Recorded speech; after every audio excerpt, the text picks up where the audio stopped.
আলু দিয়েছি, আলুটা ভাজা হয়ে গেছে। এবার কাঠে রান্না, নতুন উনুন করেছি, কাঠে রান্না করছি। আলুটা ভাজা হয়ে গেছে, তুলে নেব। পেঁয়াজ দিয়েছি, টমেটো দিয়েছি, একটু নরম হবে, তারপর মশলা দেব। আর আদা, রসুন, পেঁয়াজ, গোলমরিচ, লঙ্কা বাটা সব কিছু দিয়ে মশলাটা কষাচ্ছি। বন্ধুরা, মাটির উনুনে এক হাতে পাচ্ছি না বলে একটু কিছু মনে করবেন না, আস্তে আস্তে করে কষাচ্ছি। এবার হলুদ নুন দেবো।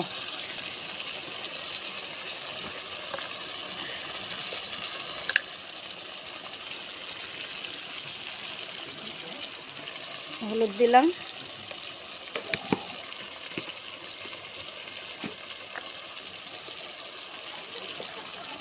নুন দিলাম,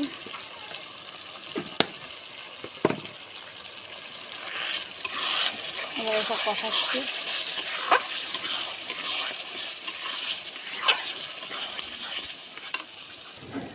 কষা হয়ে গেছে, এবার মাংস ছাড়ব। এই মাংস দিচ্ছি,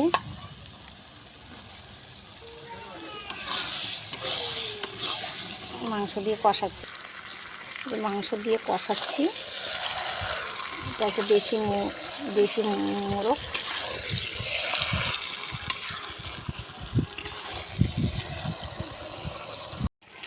এই যে বন্ধুরা, কষা হয়ে গেছে, জল দেবো। এই দেখুন, কাঠের উনুনে রান্না করছি, মাটির উনুনে। এই যে দিয়ে দিয়েছি, এই যে যাতে কাগে না হেগে দেয়। এই যে কষানো হয়ে গেছে।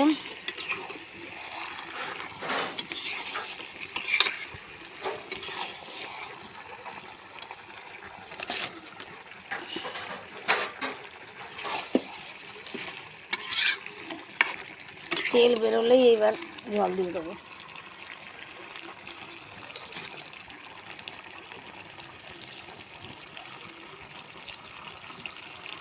সবে নতুন উনুনটা করেছি, এতে করেছি। আজকে আমার মেয়ের বার্থডে।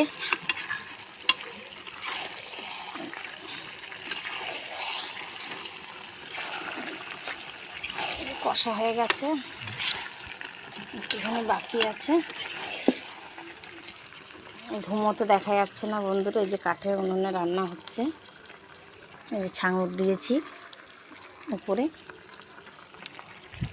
ছোট উনুন তো একটু অসুবিধা হচ্ছে।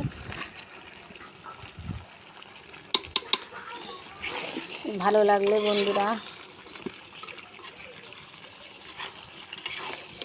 ভালো লাগলে কমেন্ট করে বলবেন। এই যে দেশি মুরগি তো ঢেকে ঢেকে রান্না হচ্ছে বন্ধুরা। এই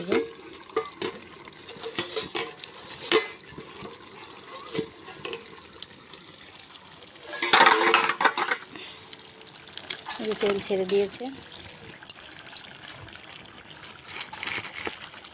এই যে তেল ছেড়ে দিয়েছে বন্ধুরা। এবার জল দিয়ে দেবো।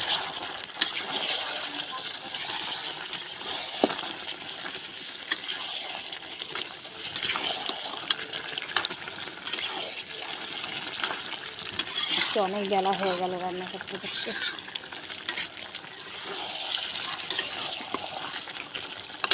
রান্না করতে করতে অনেক বেলা হয়ে গেছে। এবার জল দিয়ে দেবো বন্ধুরা। এই বন্ধুরা, জল দিয়ে দিচ্ছি। একটু ঝোল করব, দেশি মুরগি তো একটু ঝোল করব।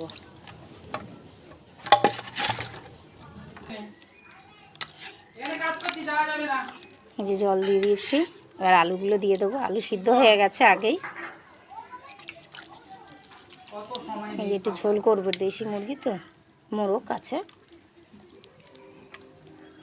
এই যে ফাইনালি জল দিয়ে দিচ্ছি, একটু ফুটলেই গরম মশলা দিয়ে নামিয়ে দেবো। এই যে ফাইনালি হয়ে গেছে। এবার একটু গরম মশলা দিয়ে, এই যে গরম মশলা দিয়ে নামালাম। এই যে নামিয়ে দিলাম গরম মশলা দিয়ে। রান্না হয়ে গেছে। ভালো লাগলে লাইক, কমেন্ট, শেয়ার করবে বন্ধুরা। আপনারা ভালো থাকবেন, সুস্থ থাকবেন। পরের ব্লগে।